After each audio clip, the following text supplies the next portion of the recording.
Hello friends, કેમ છો? મજામાં? આજે આપણે બનાવી રહ્યા છીએ રગડા પેટીસ. તો રગડા માટે મેં એક મોટો વાટકો વટાણા પલાળેલા હતા 4 થી 5 કલાક. તેને તમે જોઈ શકો છો, સેજ દબાય છે. હવે આપણે એને કુકરમાં 2 વિસલ કરી લઈશું. ગેસને ઓન કરી લઈએ.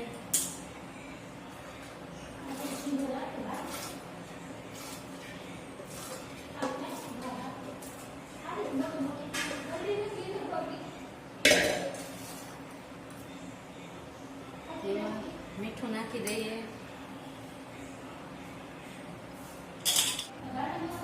આપણે મીઠું નાખી દીધું છે. હવે રગડામાં સારો કલર આવે એ માટે થોડી હળદર નાખી દઈશું.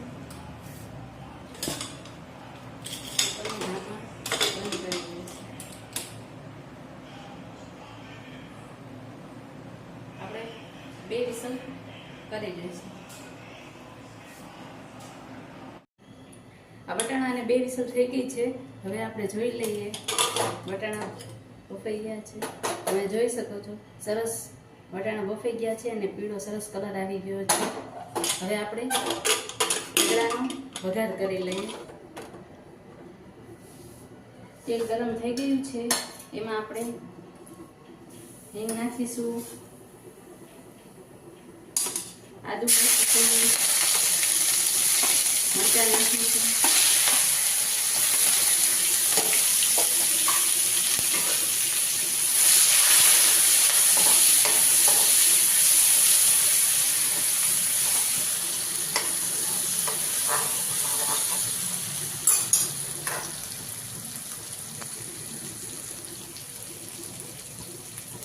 હળદર નાખીશું, ધાણા જીરું,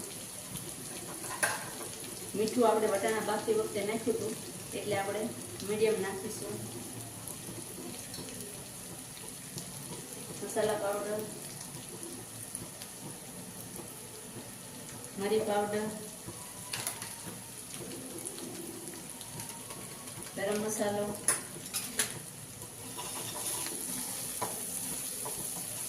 બધું નાખી દીધું છે. મસાલા બળી ન જાય એટલા માટે થોડું પાણી નાખીશું.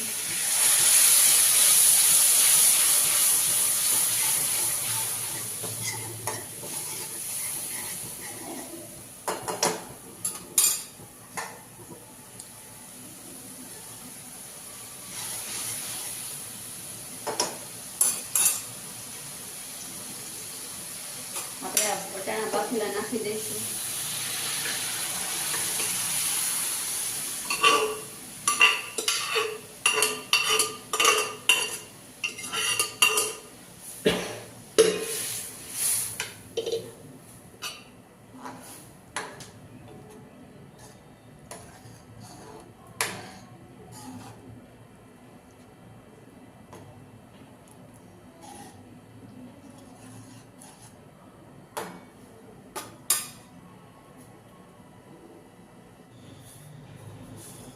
એક બટેકું છીણી લઈશું.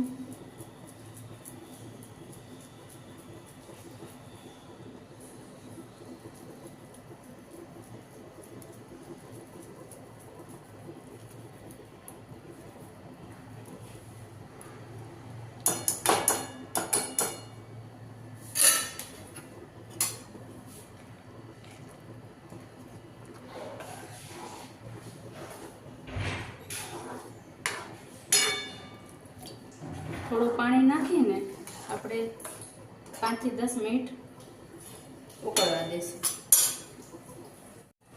5 થી 10 મિનિટ થઈ ગઈ છે. જોઈ લઈએ. રગડો સરસ ઉકળી ગયો છે. હવે રગડો તૈયાર થઈ ગયો છે. ગેસને ઓફ કરી દઈશું અને એમાં ઉપરથી કોથમીર નાખી દઈશું.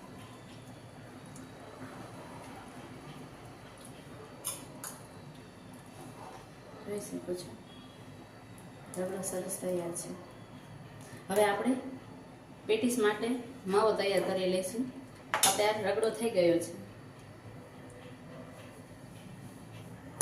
પેટીસ માટે મેં બટેટા બાફેલા લીધેલા છે, બટેકા બાફેલાને આપણે મિક્સ કરી લઈએ.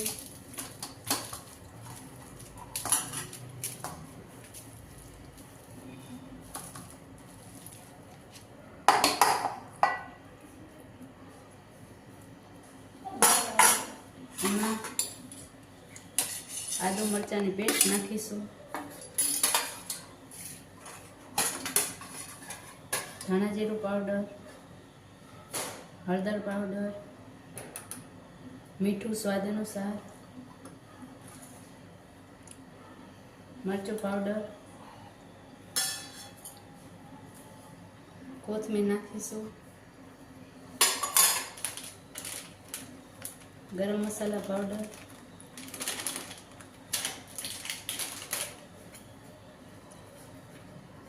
ચોખાના પૌવા મેં લીધેલા છે અડધી વાટકી, અને આપણે બધે મિક્સ કરી લઈશું.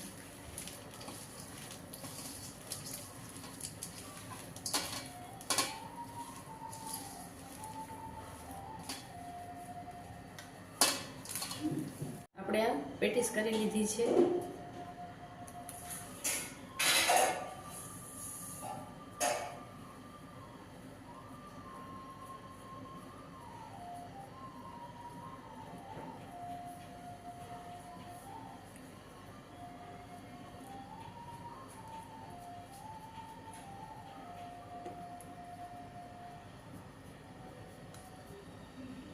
તમારે જેટલી પેટીસ જાડી પાતળી રાખવી હોય એટલી તમે રાખી શકો છો.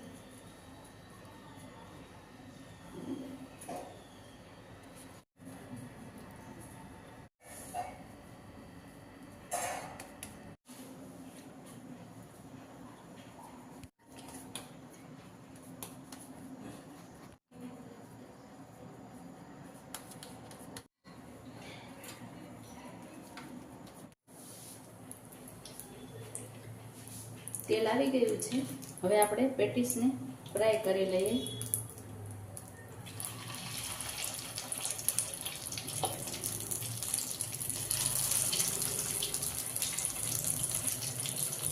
પહેલાં ગેસની ફ્લેમ હાઈ રાખવાની છે અને પછી લો કરી દેવાની છે. જેટલું ઠંડુ તેલ હશે તો આપણી પેટીસ અંદર છૂટી પડી જશે, એટલે પહેલાં હાઈ ફ્લેમ પર રાખવાનું છે.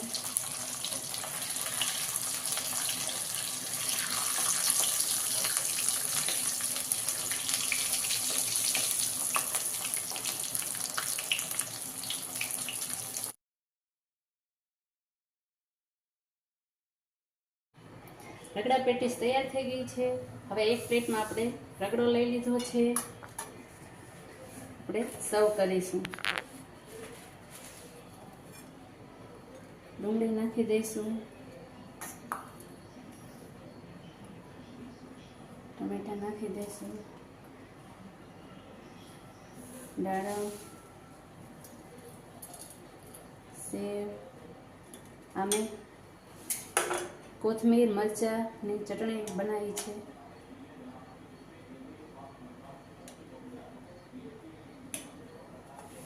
આ ગોળ આમલીની બનાવેલી છે.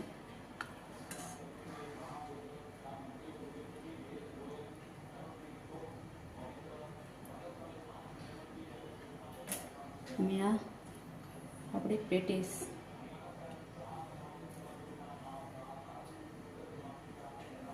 તો ફ્રેન્ડ્સ, તૈયાર છે રગડા પેટીસ.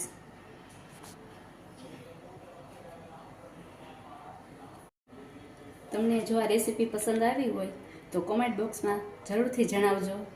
ત્યાં સુધી નવી રેસીપી સાથે પછી મળીશું. આવજો. જય શ્રી કૃષ્ણ. Good night.